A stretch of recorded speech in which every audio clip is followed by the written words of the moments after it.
Good morning, friends, respected teachers and sir. Today I am going to discuss about my second unit test of Sanskrit paper. So let us start. प्रश्न 1. मंजुषात् उचितम आव्यपदम जत्वा रिक्त स्थानानि पूर्यत. इसका अर्थ है उचित आव्य चुनकर रिक्त स्थान भरिए. क डैश स्वामी जाग्रसी तमन्नाय कृत्वाम यथा निरपक्षते वयो डैश कानानि भवति यथा विद्या. कुंभकारः डैश धन रक्षति चौरा. कुंभकारः डैश खानन्ति मृतकः. कोलाहलः श्रुत्वा डैश पिलायति क्षेत्रे. प्रश्न 2. विपरार्थक पादानी लिखित. विपरार्थक शब्द लिखिए.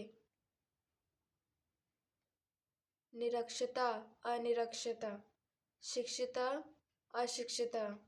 दुर्लभ सुलभ. न्यायसी अन्यायसी. समानार्थक पदानी लिखित. समानार्थक पद लिखिए. नेत्रवान चक्षु.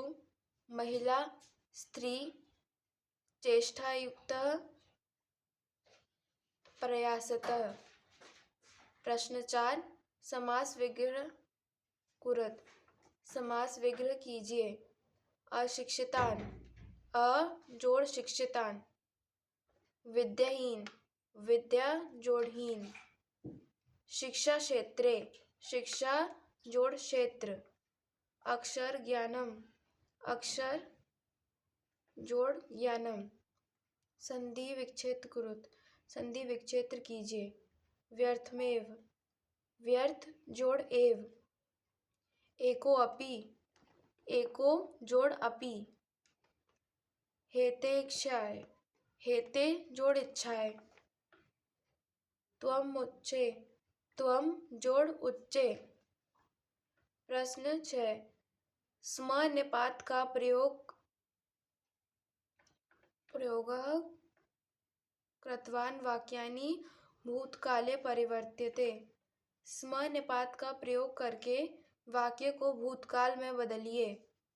क राजकस्य गृहे कुकुरः वसति. राजकस्य गृहे कुकुरः वसति स्म. ख वाराणस्य एकः रजकः वसति. वाराणस्य एकः रजकः वसति स्म. ग गधर्व भार वहति. गधर्व भार वहति स्म. घ छात्र पाठान् स्मरन्ति. छात्र पाठान् स्मरन्ति स्म. प्रश्न 7. पूर्ण वाक्य उत्तरते. पूर्ण वाक्य में उत्तर दीजिए. कोई 5. क विद्या की निरपेक्षते. विद्या व्ययी निरपेक्षते. राजकस्य की नाम्नस्ति. राजकस्य नाम कपूरपाटकः अस्ति. भोज कीदृश नृप अस्ति. भोज दयालु अतीव निपुण विद्वान अस्ति. कुंभकारस्य पत्नी द्वारपालः किम् अवदत्. कुंभकारस्य पत्नी द्वारपालः अवदत् अहं नृपः दर्शनम् इच्छुक अस्ति.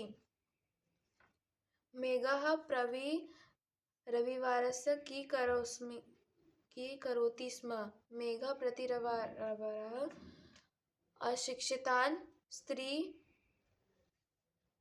च पुरुष शिक्षितान् करोति स्म. प्रश्न 8. प्रश्न निर्माणम कुरुत.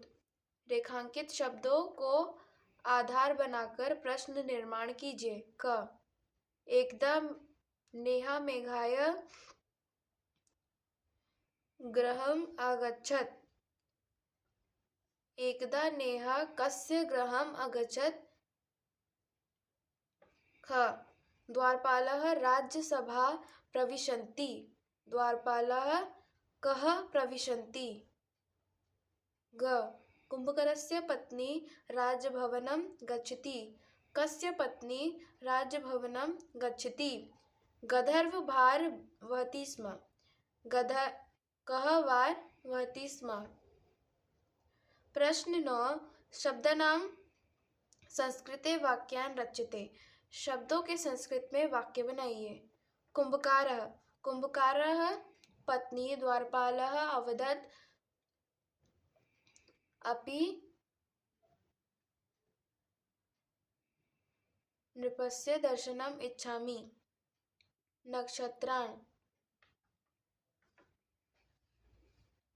भोज नक्षत्रे अति तेजवान भवति. प्रश्न 10. हिंदी अनुवाद कुरत. हिंदी में अनुवाद कीजिए. पुरा धरानकया भोजो नाम राजा अस्ति. सः अतीव निपुण विद्वान् प्रजापालक. एकदा कस्यचित् कुम्भकारस्य पत्नी राजभवनं गत्वा द्वारपालं वदति. द्वारपालः अहं नृपस्य दर्शनम् इच्छामि. द्वारपालः तं पृच्छते. भद्रे निपुणेन त्वं कि कार्यं. स वदत् नृपस्य अग्रे एव वदामि इति. पुरा धरान नाम के राज्य में भोज नाम का एक राजा रहता था. वह बहुत बड़ा विद्वान और निपुण राजा था. एक दिन कुंभकार की पत्नी राजभवन में आई. वह द्वारपाल से बोली कि उसे राजा के दर्शन करने हैं. द्वारपाल ने पूछा कि तुम्हें राजा से क्या काम है. तो वह बोली कि मैं राजा को ही बताऊंगी. प्रश्न 11. संस्कृत पाठ्य पुस्तक की कोई भी एक कहानी हिंदी में लिखिए.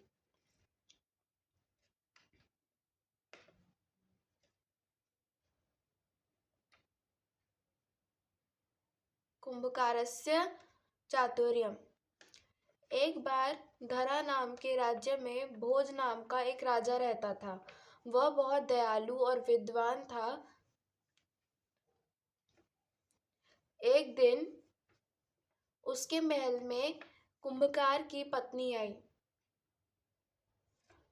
इसका कारण यह था कि एक बार कुंभकार खेतों में जुताई कर रहा था. तभी उसे एक घड़ा मिला जिसके अंदर सोने, हीरे और जवाहरात भरे हुए थे.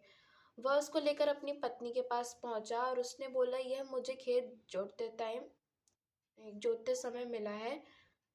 तो उसकी पत्नी बोली, अगर हम इसे रख लेते हैं और अगर द्वारपालों को यह पता चल गया या सैनिकों को ये पता चला कि हमारे पास ये खेत को जोतते समय मिला है तो वो हमें कारावास में डाल देंगे.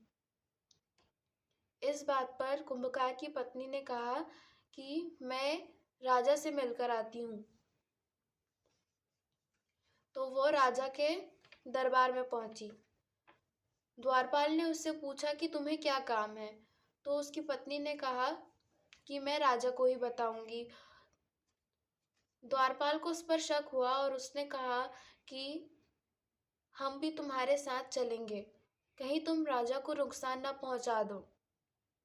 तो वे कुंभकार और उसकी पत्नी को लेकर राजा के दरबार में पहुंचे.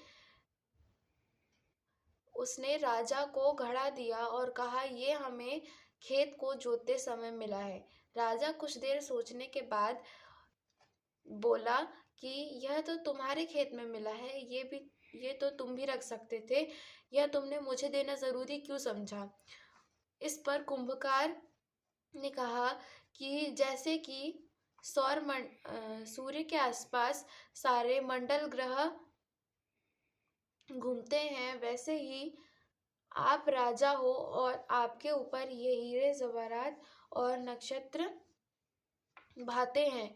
इस बात पर राजा खुश हुआ और वो बोला कि मैं उपहार स्वरूप ये घड़ा जो तुम मुझे देने आए हो यह तुम रख सकते हो, मैं इसका क्या करूँगा। इस कहानी से शिक्षा मिलती है कि हमेशा अपनी चतुरता और निर्णय लेकर ही काम करना चाहिए। शरीर के किन्हीं 4 अंगों के नाम संस्कृत में लिखिए। सर, सिर, नाक, नासिका, हाथ, कर, जीभ, जिह्वा। Thank you.